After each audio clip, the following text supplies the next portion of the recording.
Nos estúdios de Walt Disney, Disneylândia.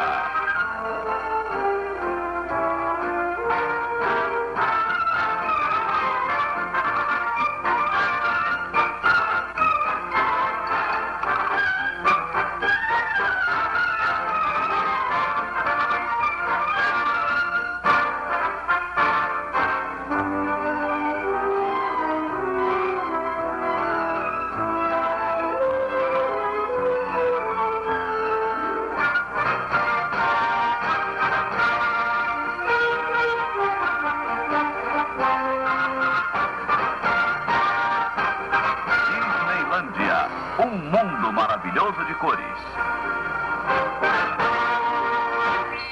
Versão brasileira, Peri Filmes, Rio de Janeiro.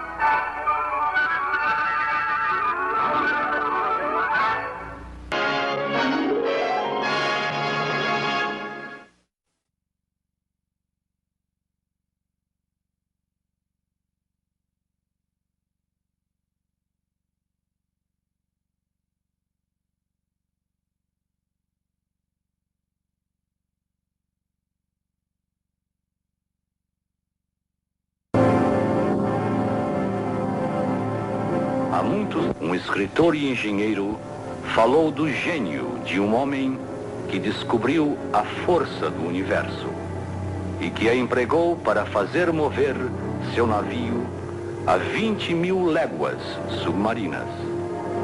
Idade em que não confiava, resolveu destruir a sua obra.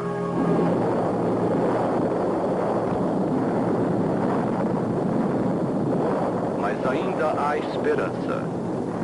Quando Deus determinar o homem para uma vida melhor e mais rica.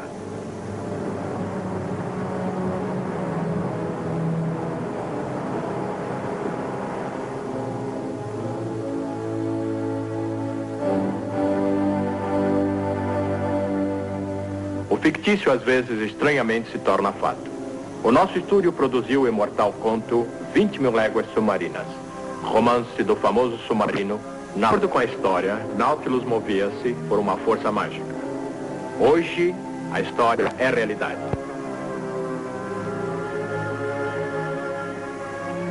Este é o modelo do novo Nautilus, acionado a átomo somente. O primeiro exemplo da potência útil do átomo que acionará as máquinas da era atômica. O átomo é nosso futuro. É um assunto que queremos estudar. Achamos que seria um importante tema para esta série de programas. De fato, julgamos tão importante que se iniciaram projetos atômicos. Assim, fizemos planos para uma exibição na Disneylândia que mostrará energia atômica em ação. Nossos projetos atômicos aqui no estúdio são os seguintes. Preparamos este programa e um livro para podermos contar-lhes esta importante história em detalhes. Ambos cresceram juntos. Demos a ambos o mesmo título e muitas das ilustrações aparecem no filme e no livro. Como podem ver, aprofundamos-nos demais no campo da ciência física. Não pretendemos ser cientistas, contamos histórias. Combinamos o talento de artistas com a ciência de outros. Foi contratado um conhecido cientista para estabelecer o nosso departamento. Seu primeiro trabalho foi escrever um livro sobre o átomo e ajudar-nos a organizar este programa. E para contar-lhes a história de nosso amigo o átomo, aqui está o autor do nosso livro, o Dr. Heinz Haber. Ao desenvolver nossa história do átomo, fizemos uma descoberta. Era bem científica, mas subitamente percebemos que era quase um conto de fadas. Por estranha coincidência, nossa história tomou aspectos da velha fábula de Mil e Uma Noites, o pescador e o gênio. A história do pescador e o gênio é a história de todo homem em busca de um poderoso gênio que possa fazer tudo para ele. Era uma vez um velho e pobre pescador. Um dia, depois de lançar sua rede ao mar muitas vezes, sem sucesso, encontrou nela um vaso de bronze.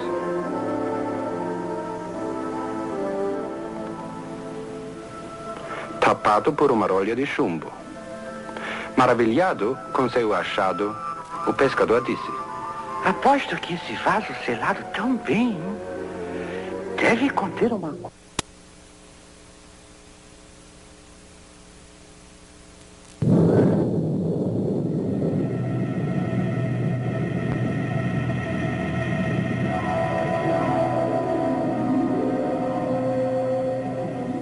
Saiba que por isso você terá de morrer.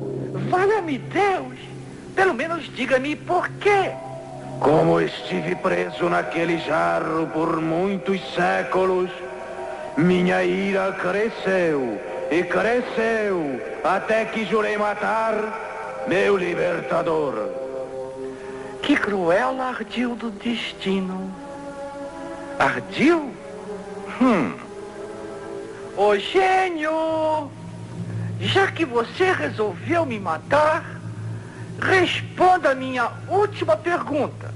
Bem, como pode alguém tão grande como você morar nesse pequeno vaso?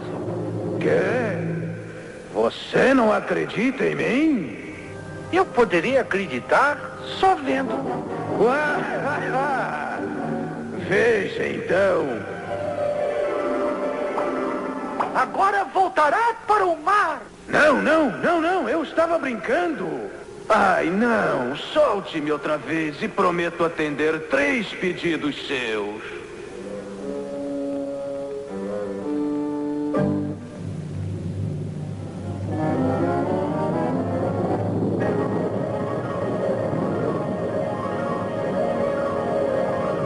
Embora possa parecer estranho, a história do átomo é igual a esse conto de fadas. Nós somos os pescadores. Há séculos que vinhamos lançando redes ao mar desconhecido em busca de saber. E finalmente achamos um vaso. E como aquele da fábula, ele continha um gênio. Um gênio escondido nos átomos desse metal. O urânio. Vou mostrar-lhes. Isto é um medidor Geiger. Ele nos diz que o gênio está aqui, preso nesses átomos.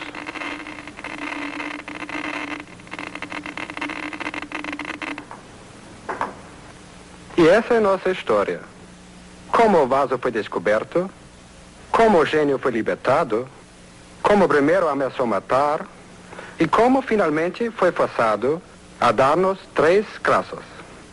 Nossa história começa na velha Grécia, 400 a.C.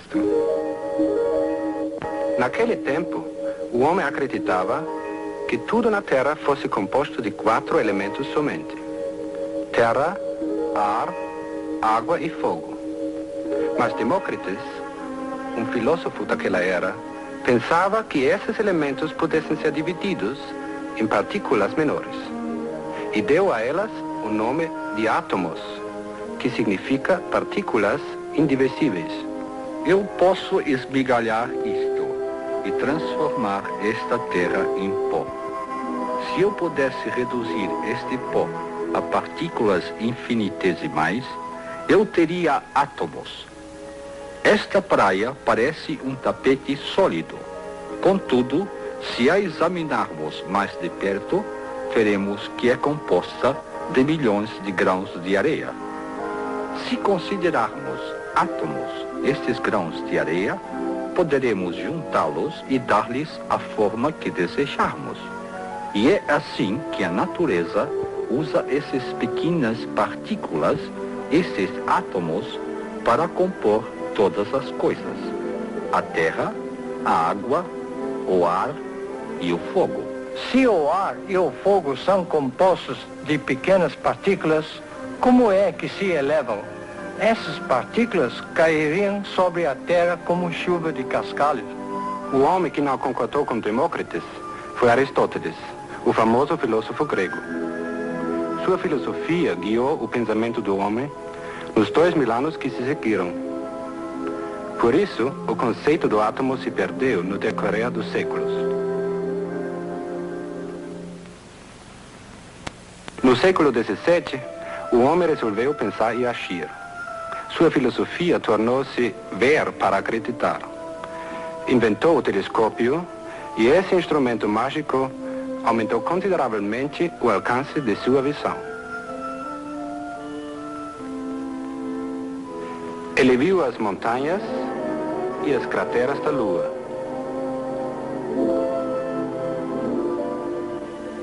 Descobriu que o planeta Vênus tem fases como a Lua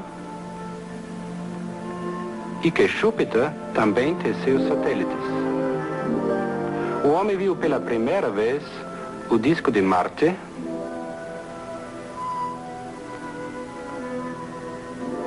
e os belos anéis de Saturno. Com o telescópio, o homem descobriu o universo e sua incrível riqueza.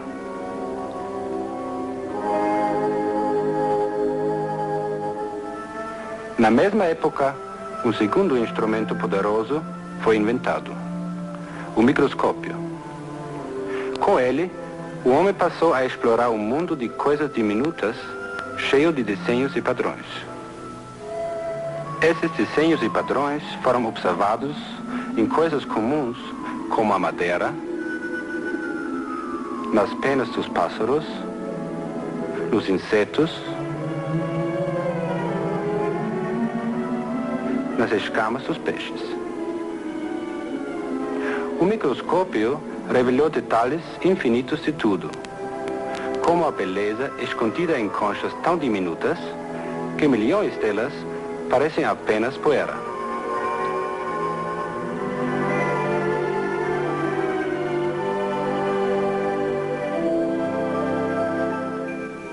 Até uma gota d'água revela formas de vida nunca observadas antes. Plantas e animais monocelulares. O microscópio permitiu ao homem estudar a natureza em miniatura e suas fantásticas formas de vida.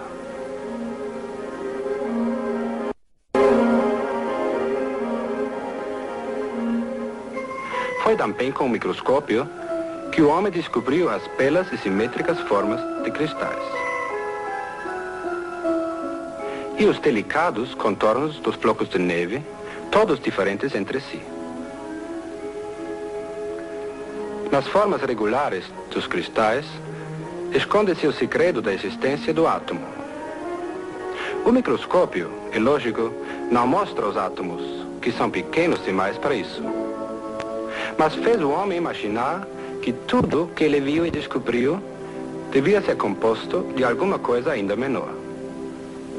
Um dos primeiros a explorar o mundo microscópico foi John Dalton, químico inglês. Isto no começo do século XIX. Foi ele quem reviveu a ideia do átomo. Demócritus tinha razão. Tudo é feito de átomos. O cobre, por exemplo. Meus desenhos mostram como os átomos estão agrupados.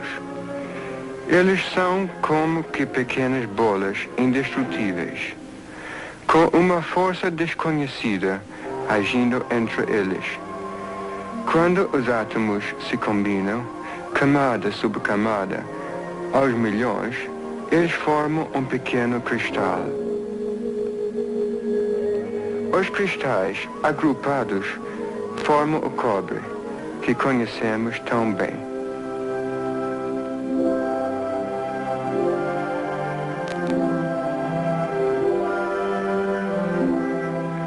Há também átomos de ouro e de prata.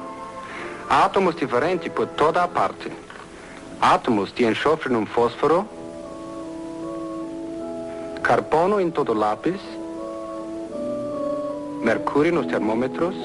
Nos corpos simples, os átomos são todos do mesmo nome. Nos corpos compostos, encontra-se uma combinação de átomos diferentes. No vidro e na madeira, por exemplo, há várias espécies de átomos. Este livro é composto de tantas misturas de átomos que não me seria possível enumerá-los. O segredo de como a natureza combina seus átomos foi primeiro compreendido em 1811 pelo italiano Amedeo Avogadro. Quando átomos de elementos diferentes se combinam, eles formam as moléculas. Cheguei à conclusão que existe uma proporção diferente de átomos para cada espécie de molécula. Por exemplo, quando um átomo de oxigênio se junta a dois de hidrogênio, eles formam a molécula mais comum da natureza, H2O, a água. Uma simples gota d'água contém bilhões e bilhões de moléculas.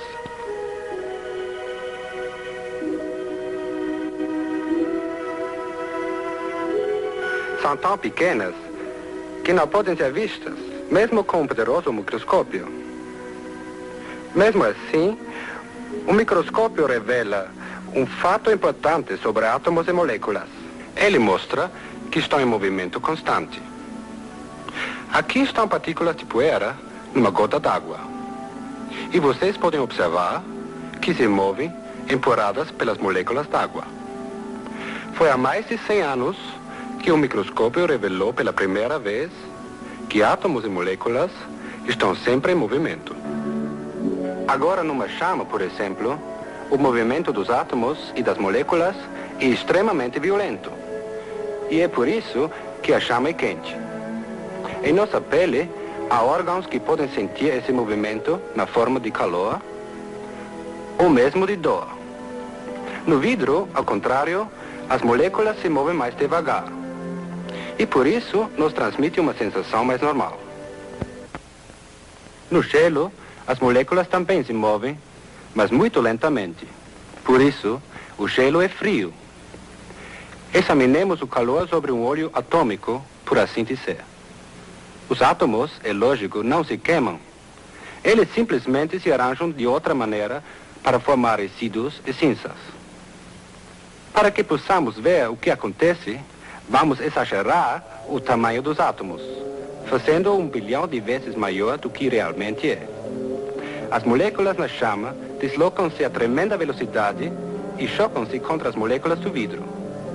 Transferem assim seu violento movimento para o vidro e, finalmente, para o gelo.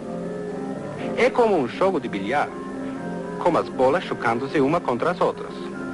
Aumentando-se o calor, as moléculas de gelo passarão a mover-se mais e mais depressa, soltando-se finalmente uma das outras. Resultado, o gelo se derrete. À medida que o movimento das moléculas se torna ainda mais violento, a água começa a ferver. As moléculas são empurradas para fora da superfície da água em forma de vapor. As moléculas do vapor d'água movem-se com força suficiente para levantar a tampa do vaso. Portanto, existe força no vapor d'água. Força capaz de deslocar muitas coisas.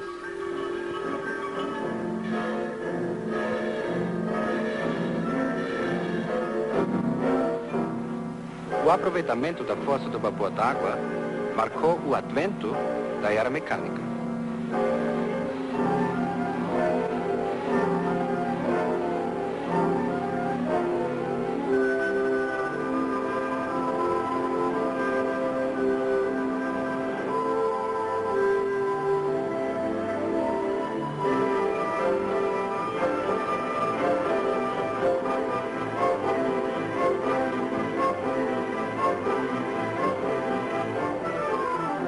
Foi a energia do vapor que moveu os dínamos que geravam e ainda geram a força elétrica. E a era de luz de gás foi seguida pela era de eletricidade. O vapor era um auxiliar poderoso, mas faminto demais. Precisava ser alimentado constantemente, devorando nossas preciosas reservas de carvão e petróleo. O homem ainda não tinha encontrado o gênio da nossa história. Na verdade, nem tinha ainda achado o vaso que prendia o gênio.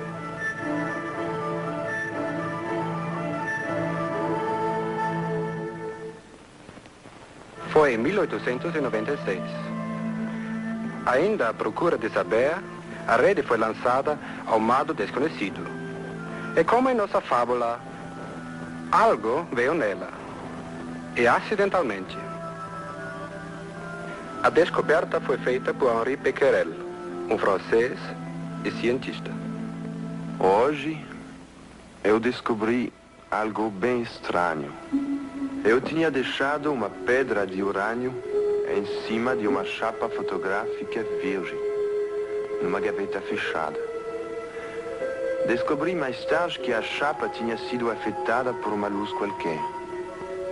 Evidentemente, tinha sido exposta pelo urânio, mesmo no escuro e através do seu invólucro. Parece que o urânio possui uma atividade misteriosa e uma radiação espontânea. C'est extraordinário. Becquerel tinha descoberto a radioatividade. Pierre e Marie Curie, outros dois cientistas franceses, ficaram intrigados com o fenômeno.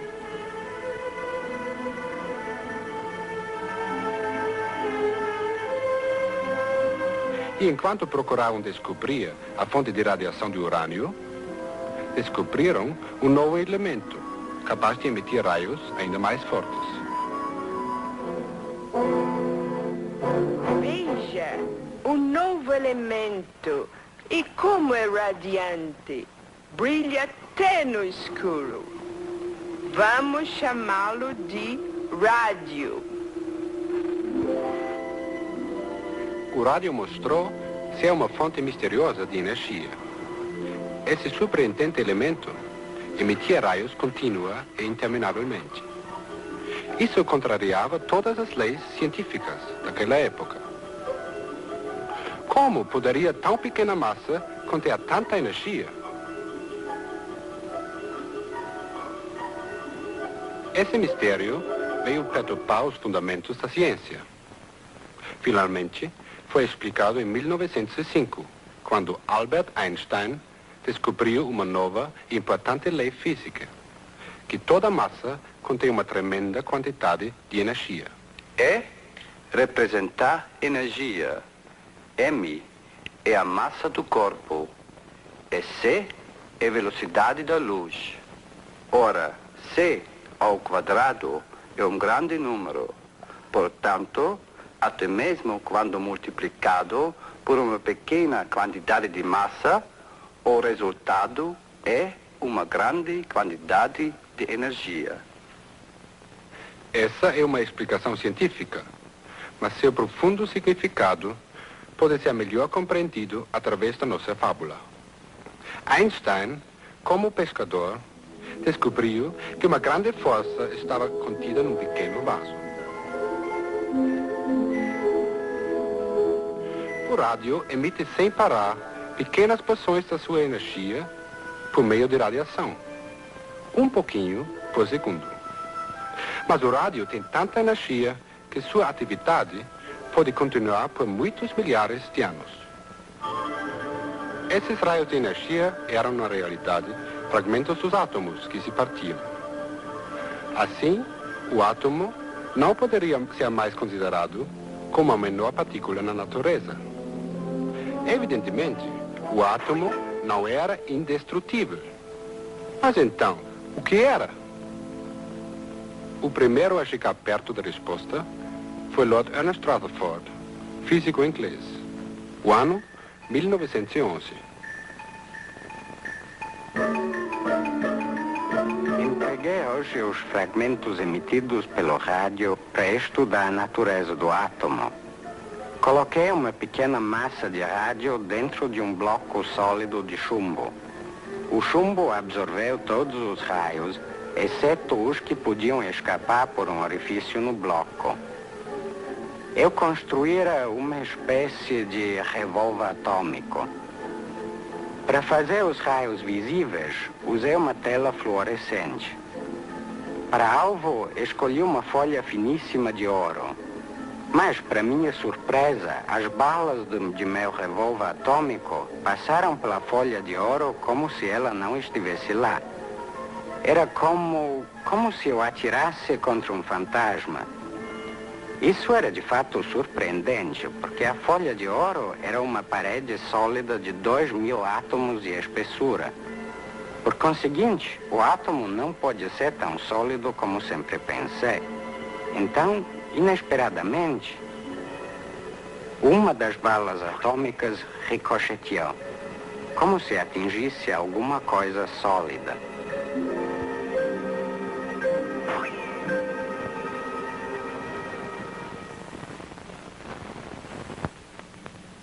Eu só posso concluir que o átomo é quase todo o espaço, vazio como uma nuvem, mas que tem no centro uma partícula sólida infinitésima.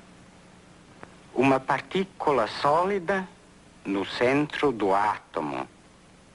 Vou chamá-la de o núcleo do átomo. Com a descoberta do núcleo do átomo, os cientistas começaram a compreender como a natureza faz seus átomos. A periferia do átomo parece sólida, como um ventilador em movimento parece ser uma roda sólida girando. Na verdade, a periferia do átomo é composta de pequenas partículas elétricas girando ao redor do núcleo, como planetas circulando ao redor do Sol.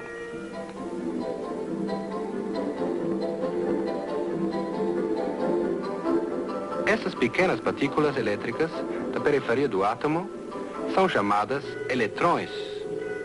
Então, o átomo é como um infinitésimo sistema solar. Mas os cientistas são curiosos. Como o pescador que examinou o vaso que escondia o gênio, eles também começaram a examinar o núcleo do átomo para ver que segredos continha.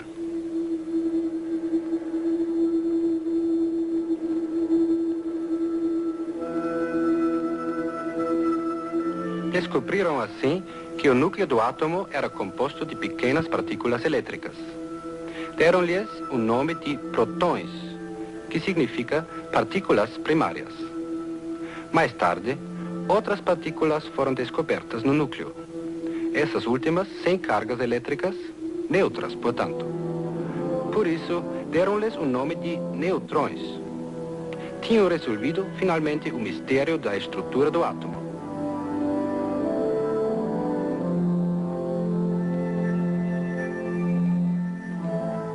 Como é surpreendente a natureza!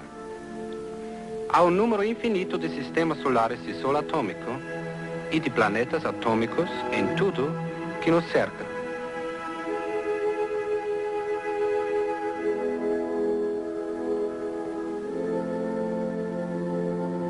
Há um universo na ponta de um lápis.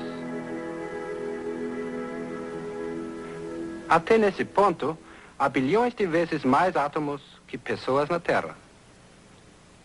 E átomos de todas as variedades. É interessante notar como diferem para cada elemento. É um estudo fascinante de números. Comecemos com o número 1, o átomo mais simples da natureza. Um próton é um eletrão no tão o elemento hidrogênio, um gás levíssimo. A natureza mantém o equilíbrio elétrico de seus átomos. Assim, se o núcleo tiver 2 prótons, o átomo terá também 2 eletrões circulando na periferia. Esse é o átomo do hélio. Há também neutrões no núcleo do átomo, que lhe dão o peso. 6 prótons, 6 eletrões e alguns neutrões para o carbono.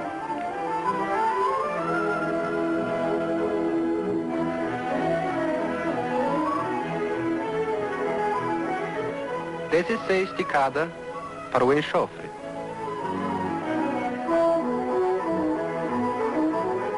E 26 o ferro.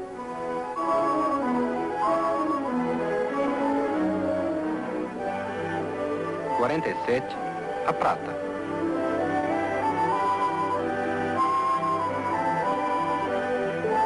E 79 o ouro.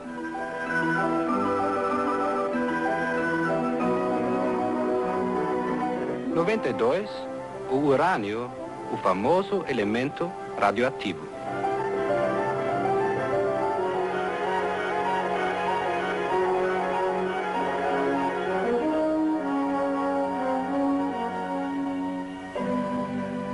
No urânio, a natureza juntou tantos protões e tantos neutrões que seu núcleo se tornou instável. Finalmente, o núcleo do urânio desprende fragmentos de sua carga. E assim, nascem as emissões radioativas. Os raios emitidos pelo urânio não podem ser vistos, ouvidos, nem percebidos. Este instrumento, o medidor Geiger, aponta a sua presença. Ele dá uns cliques quando os raios passam por ele. E há um outro instrumento que torna os raios visíveis a olho nu. Este dispositivo especial é chamado câmara de nuvens. Dentro dele existe uma pequena massa de rádio que lança um chuveiro constante de fragmentos atômicos. Estes fragmentos, é lógico, são pequenos demais para que possam ser vistos, mas podemos ver seus traços. Cada traço de vapor mostra que outro átomo lançou outro fragmento. Cada átomo faz isso apenas uma vez em toda a sua vida. Mas há tantos átomos numa pequena massa radioativa que essa emissão é quase interminável.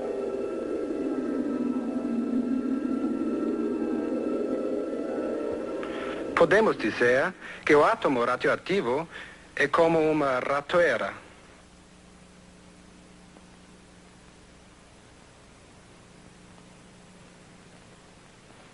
Ambos contêm energia. As ratoeiras nessa mesa representam os átomos de uma massa de rádio. De vez em quando, um deles entra em ação, espontaneamente, soltando um pouco de sua energia. Mas o rádio, como fonte de energia, não tem valor próprio. São poucos os átomos que soltam sua energia ao mesmo tempo. Mas a natureza conhece todos os segredos do átomo. Desde a aurora do mundo, que ela vem usando a energia atômica para acionar seu universo e acender as luzes do céu. O melhor exemplo é o nosso próprio Sol. Aqui vemos fotografias de sua periferia. Essa tremenda emissão de energia vem do fogo atômico, dentro da massa solar. Se isso fosse uma combustão ordinária, o Sol finalmente se reduziria a cinzas. Mas essa energia é produzida pelos átomos, e o Sol continuará a brilhar ainda por bilhões de anos.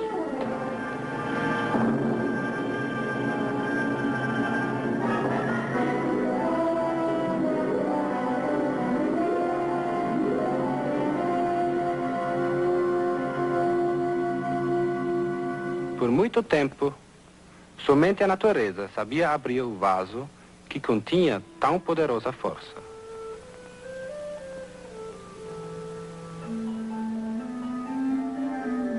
Para o homem, contudo, o vaso continuava fechado.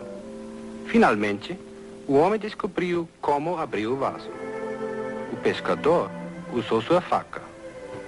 E o homem encontrou a ferramenta que necessitava. O ano 1938. O lugar, Berlim, na Alemanha. O instrumento, esse estranho metal, chamado urânio. E foi essa a descoberta do século.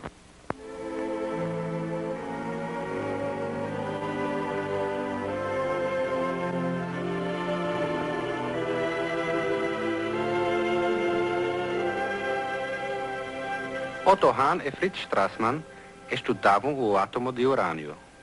Como Rutherford, empregaram balas atômicas.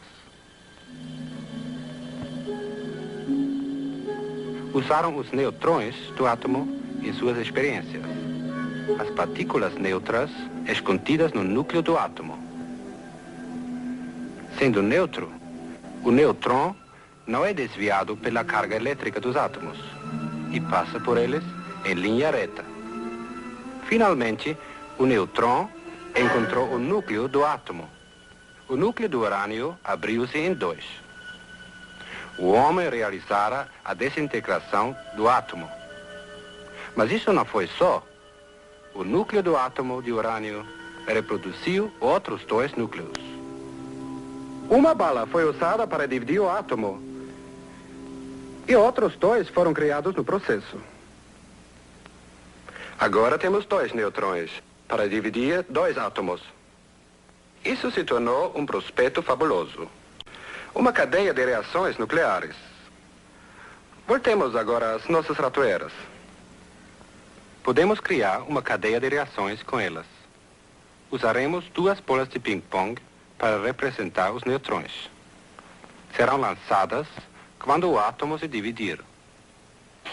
As ratoeiras representam os átomos que entrarão no jogo. Estão preparadas, carregadas e prontas para a saída.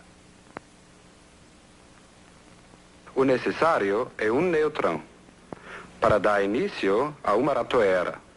As duas bolas de ping-pong que forem lançadas irão acionar outras duas ratoeiras. Sei que já imaginam o que vai acontecer. Vejam.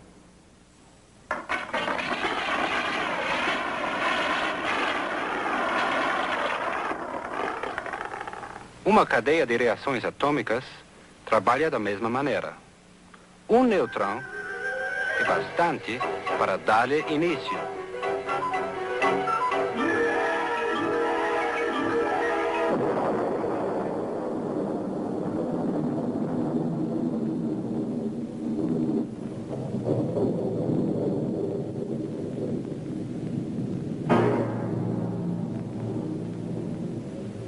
O gênio atômico fora solto e sua força devastadora era uma ameaça temível.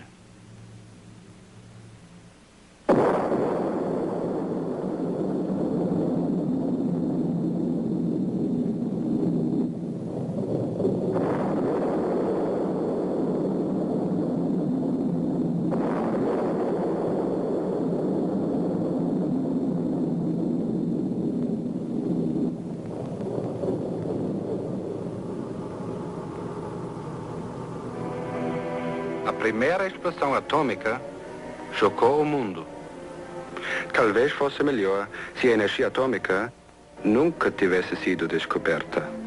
Reagimos como o pescador, quando se viu face a face com o gênio poderoso. Ele também desejou nunca ter achado o vaso. Saiba que por isso você terá de morrer. Valha-me Deus! Mas nossa fábula tem um fim feliz. O pescador conseguiu fazer um amigo de seu inimigo.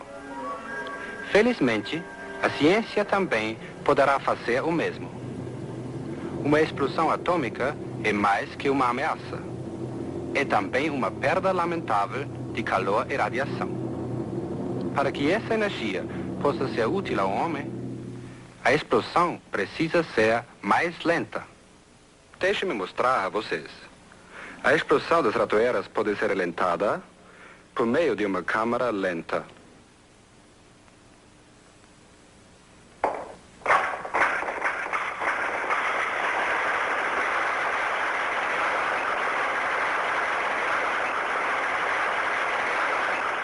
Como podem ver, a cadeia de reações agora é mais vagarosa.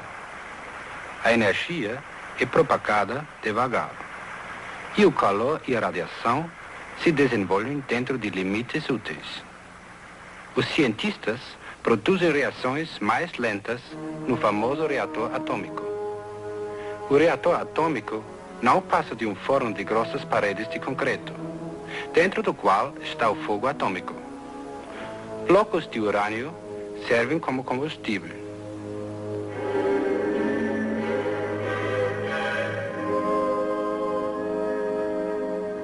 Para diminuir a velocidade das reações atômicas, barras de regulagem são introduzidas nos blocos.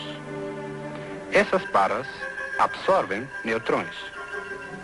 Dessa maneira, alguns dos neutrões lançados pelo revólver atômico são eliminados do processo. Assim, menos átomos são divididos e a cadeia de reações é mais lenta. Como suas reações reguladas desse modo, o poderoso átomo pode ser usado pelo homem de maneira prática. O calor é absorvido por um líquido que passa pelo centro do reator. O líquido aquecido é levado então a uma caldeira, onde produz uma corrente quase interminável de vapor. Vapor que produz trabalho. Mas não é só isso. O reator atômico tem o poder mágico de tornar qualquer metal radioativo. Se, por exemplo, uma barra de ferro for exposta ao chuveiro de neutrões dentro do reator, os átomos do ferro recolhem alguns desses neutrões e se tornam radioativos. Dessa maneira, o reator produz para nós radioatividade artificial em muitos elementos. Como o rádio, esses elementos radioativos são de grande valor para a ciência e a medicina. O reator atômico nos permite fazer um amigo do gênio atômico. Como na fábula, ele nos garantirá 3 graças. A decisão é nossa. Que lhe pediremos? De que precisamos mais? O carvão e o óleo não durarão para sempre, mas precisamos de força. Assim, para manter a nossa civilização, nosso primeiro pedido será para força. Aqui, com a minha mão direita, eu lhes dou o fogo mágico do átomo. É seu. O fogo atômico é quase uma fonte eterna de calor. Poderemos usá-lo em nossas usinas para produzir eletricidade. Força elétrica para nossa civilização.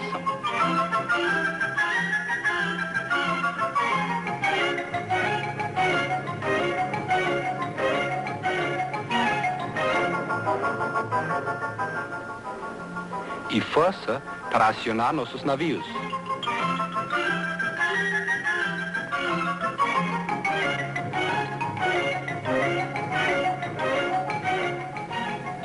Como, por exemplo, o submarino atômico que já existe. O fogo atômico pode também aquecer o ar.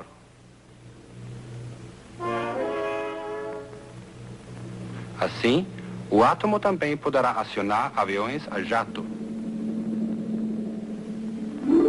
Com a força do átomo a seu dispor, o avião poderá circular o globo terrestre, muitas vezes, sem ter de descer para tomar combustível. E algum dia, o átomo nos ajudará a vencer a força da gravidade. E assim, finalmente, poderemos voar pelo espaço interplanetário.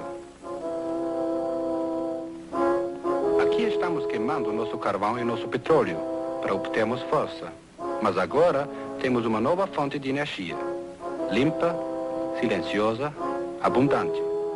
O carvão e o petróleo poderão agora ser poupados para coisas melhores, como na fabricação de matéria plástica, tintas, tecidos e remédios. A humanidade sempre sofreu de fome e doenças. Nosso segundo pedido será comida e saúde. Com esta mão eu lhes dou uma fonte de raios benéficos. Serão seus instrumentos para pesquisas que o ajudarão a obter comida e a curar doenças. Os raios são de fato instrumentos mágicos. Uma agulha comum, por exemplo, pode ser tornada radioativa. Se for escondida no proverbial palheiro, poderá facilmente ser descoberta pelos raios que emite. Como essa agulha, todos os materiais radioativos poderão ser encontrados por meio dos raios que emitem.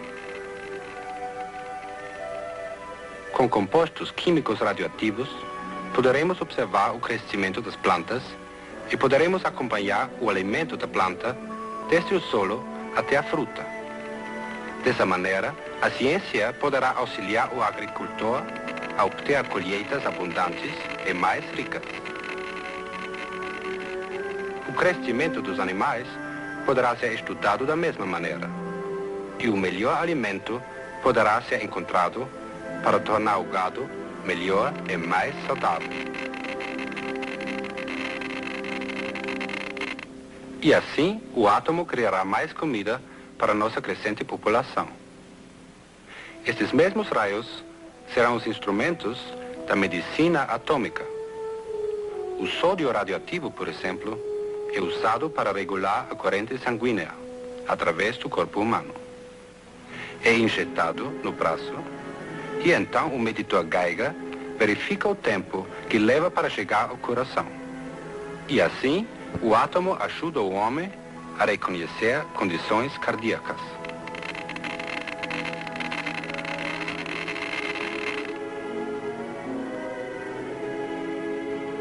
Em doenças da tiroide, emprega-se o iodo radioativo.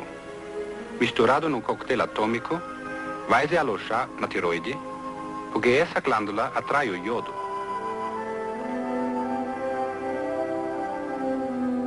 O medidor Geiger especial, então automaticamente traz um diagrama acurado, mostrando o tamanho da tiroide, sua localização e com que velocidade absorve o iodo.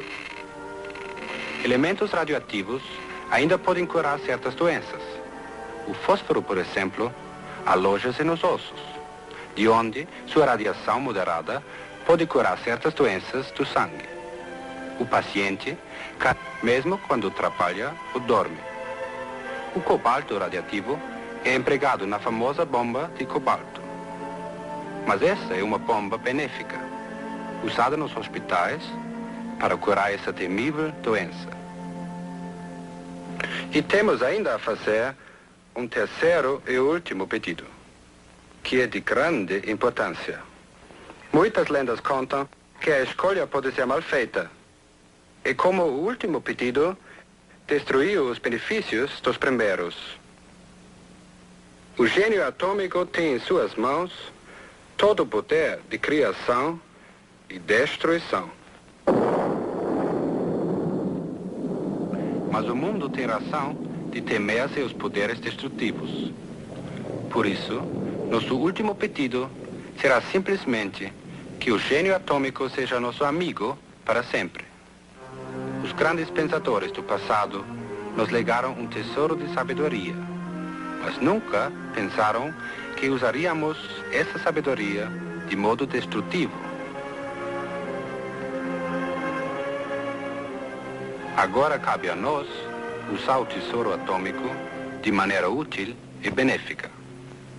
Assim, o toque mágico do gênio se espalhará por todo o mundo e garantirá as graças da ciência a toda a humanidade.